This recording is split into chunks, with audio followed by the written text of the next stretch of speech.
মৌলভীবাজারে কমলা বাগানে মড়ক দেখা দেয় আর্থিক ক্ষতির মুখে পড়েছেন কৃষকরা। তারা অভিযোগ করেছেন স্থানীয় কৃষি বিভাগের উদাসীনতা আর সরকারি পৃষ্ঠপোষকতার অভাবকেই এমনটি হয়েছে। তবে কৃষি সম্প্রসারণ অধিদপ্তরের কর্মকর্তারা দায়ী করছেন কৃষকদের অসাবধানতাকে।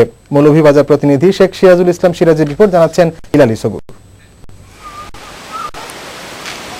দেশে সবচেয়ে বেশি কমলা হয় উত্তর পূর্বাঞ্চলীয় জেলা মৌলভীবাজারে। এখানকার কমলা সুস্বাদু ও মিষ্টি।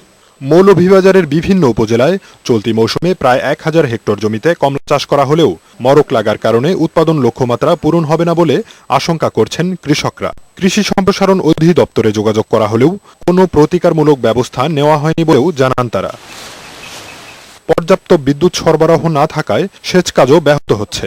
ফলে কমলা উৎপাদনে কাঙ্ক্ষিত লক্ষ্যমাত্রা অর্জিত হচ্ছে না বলে মনে করেন শ্রমিকরা। কৃষি অফিসারের লোক সবসময় আমরা জানাইছি, তারা কাছ থেকে কোনো সাহায্য সহযোগিতা আমরা পাই না পাওয়ার কারণে আমার গাছ সব মরে যায় গিয়া। বর্তমানে আমার বাগানটা মরণাপন্ন অবস্থা হয়ে দাঁড়াইছে। এখন আমি কোনো সহযোগিতা পাইতেছি না। তবে কৃষকরা সময় মতো সেচ ও কীটনাশক ব্যবহার না করায় মড়ক দেখা দিয়েছে বলে দাবি করেছেন সংশ্লিষ্ট কর্মকর্তা। গাছ পুরাতন হয়ে যায়, সর্বতই সেটা ফল ধরে মারা যায়। তাছাড়া ডাইব্যাক একটা রোগ আছে, এর কারণে মারা যেতে পারে। চাষিদের সহজে প্রদান করা যায় কিনা এই ব্যাপারে আমি ঊর্ধ্বতন কর্তৃপক্ষের সঙ্গে যোগাযোগ করব। চলতি মৌসুমে ক্ষতি কাটিয়ে ওঠা এবং আগামীতে কমলার উৎপাদন বাড়াতে সময় মতো মানসম্পন্ন ওষুধ সরবরাহ এবং কৃষি বিভাগের মনিটরিং জোরদার করার দাবি জানিয়েছেন কৃষকরা। বৈশাখী নিউজ।